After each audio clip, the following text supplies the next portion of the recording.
Narasimhaswamy. Boss అన్నయ్య బాబాయ్ safe, వదిన వాళ్ళు ఎక్కడున్నారో తెలియట్లేదు బాస్. జనని ఇదంతా వ్లాగ్ చేస్తే బాగుండేమో.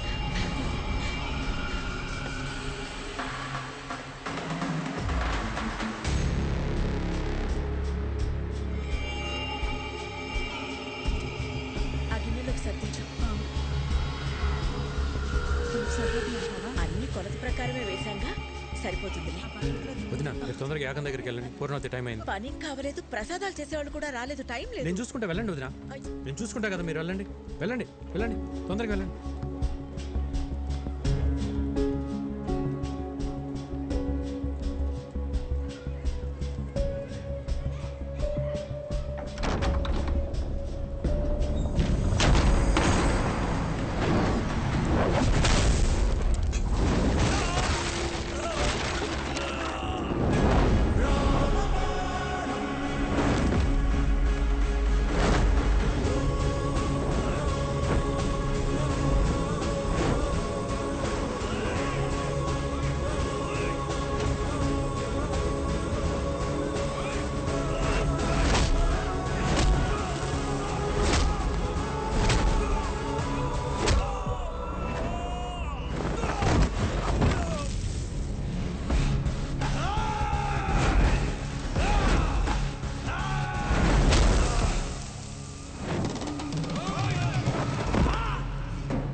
చెప్పు.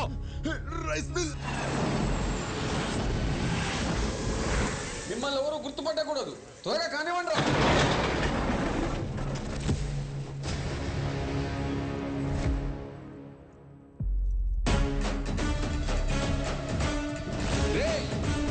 ఏ సైడ్ రా?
Brother of Rajaram.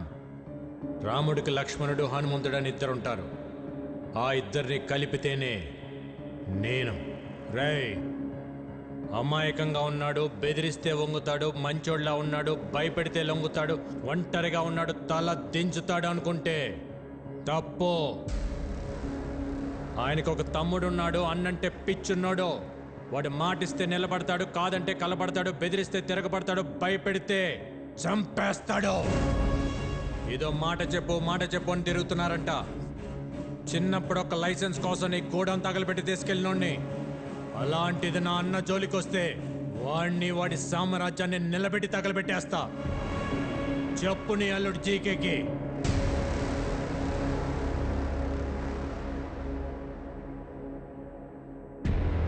రేయ్, నేను హైవేలో డేంజర్ జోన్ బోర్డు లాంటి వార్నింగ్ ఇచ్చిన తర్వాత కూడా స్పీడ్ తగ్గించకపోతే చావు మిమ్మల్ని వెతుక్కుంటూ వస్తుంది.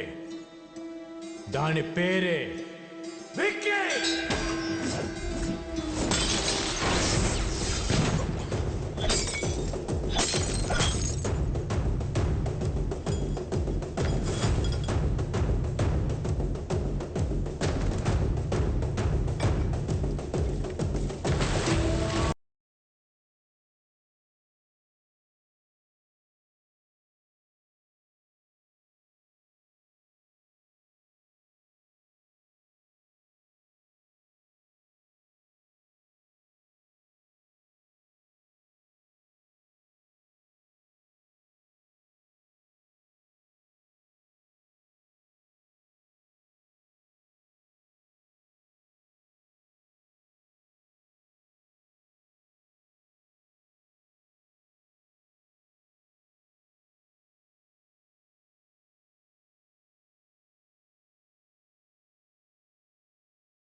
అల్లుడు, వాడికి తమ్ముడున్నాడని నాకెందుకు చెప్పలేదు? అది మొత్తం ప్లాన్ పాడు చేశాడు.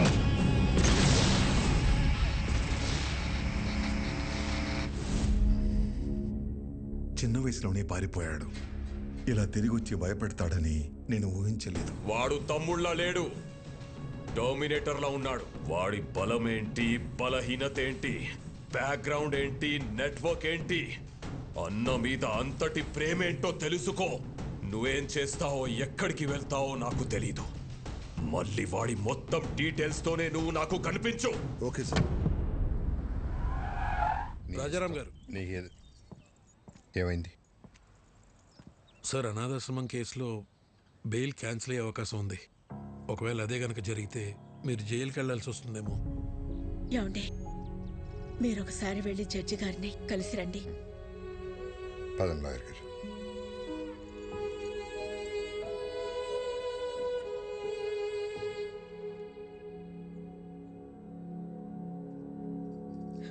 స్వామి, ఇంతవరకు నిన్నేమీ అడగలేదు. ఇప్పుడు అడుగుతున్నాను. చెయ్యని తప్పుకు ఆయన దోషిగా నిలబడకుండా చూడు.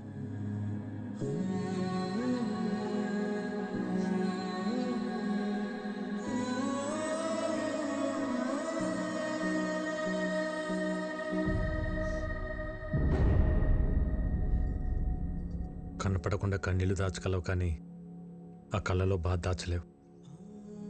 ఏం లేదు విక్కీ. ఇంకా నన్ను దూరం చేయకపోతున్నా. అన్నయ్యకు తమ్ముళ్ళ కాదు, తల్లి కొడుకులా అడుగుతున్నా. జీకే అన్నయ్య వెనకాల ఎందుకు పడుతున్నాడు? నువ్వు చెప్పకపోతే నా మీద ఒట్టుతున్నా. ఏం జరిగింది? ఆర్గానిక్ వ్యవసాయం, ఆర్గానిక్ ఫుడ్ ఇంపార్టెన్స్ గురించి ప్రజలకు అర్థమయ్యేలా చెప్పడానికి మీ అన్నయ్య గత 20 సంవత్సరాలుగా చేస్తున్న సేవల్ని గుర్తించి ఇండియన్ ఫుడ్ ఫోరం వాళ్ళు అవార్డుతో సత్కరించారు. సర్వే భవంతు నిరామయ. అందరికీ నమస్కారం. సేంద్రియ వ్యవసాయం గురించి, సాంప్రదాయ ఆహారం గురించి కొత్తగా నేను చేసింది ఏం లేదు. మన ఋషులు ఏనాడో రాసిపెట్టారు. అది మన దేశ సంపద. ఈ రోగాలు మన పచ్చని పొలాల్లో మొదలవుతాయి. ఆధునిక వ్యవసాయంలో మనం వాడుతున్న రసాయనాలు మనలోకే వచ్చి చేరుతున్నాయి. అందుకే మన బాడీలో బ్లడ్తో పాటు డిజీజెస్ కూడా ఓ పార్ట్ అయిపోయాయి. ఈ జనరేషన్ పిల్లలకు ఊబకాయలు, హార్మోనల్ ఇంబ్యాలెన్స్ వీటి వల్లే వస్తున్నాయి. మన ఆడపిల్లలు 10 ఏళ్లకే మెచ్యూర్ అవుతున్నారు. తల్లి అవడానికి ఎన్నో కాంప్లికేషన్స్ని ఎదుర్కొంటున్నారు. మన తల్లి ఆరోగ్యం పాడైతే నెక్స్ట్ జనరేషన్స్ పాడైనట్టే. స్వచ్ఛమైన ఆహారం, మంచి బంధాలు ఈ రెండే మనిషిని కాపాడతాయి. సర్వే జనా సుఖినో భవంతు. రాజారాం గారికి ఇండియన్ ఫుడ్ ఫోరం తరపున the best healthy food award ఇచ్చి సత్కరించుకోవడం మనందరి అదృష్టం. సరిగ్గా అదే సమయంలో ఎక్స్పోర్ట్కే కాదు, ఇండియాలో కూడా మ్యానుఫ్యాక్చర్ చేయకుండా ఉండాలని రికమెండ్ చేస్తున్నాను. మీ అన్నయ్య ఇచ్చిన రిపోర్టు వల్ల జీకే ప్రోడక్ట్స్ కొన్ని బ్యాన్ అయ్యాయి. జీకే బ్రాండ్ నేమ్ మార్చి అవే ప్రోడక్ట్స్ ని మళ్ళీ అమ్మడం మొదలు పెట్టాడు. ఒకరోజు మీ అన్నయ్య అరేంజ్ చేసిన ఆర్గానిక్ ఫుడ్ ఎగ్జిబిషన్ లో పాపారావు పర్మిషన్ లేకుండా తన అల్లుడు GK fake food organic stall పెట్టాడు. These are not organic, they chemical products. అసలు ఈ స్టాల్ ఎవరు పెట్టనిచ్చారు?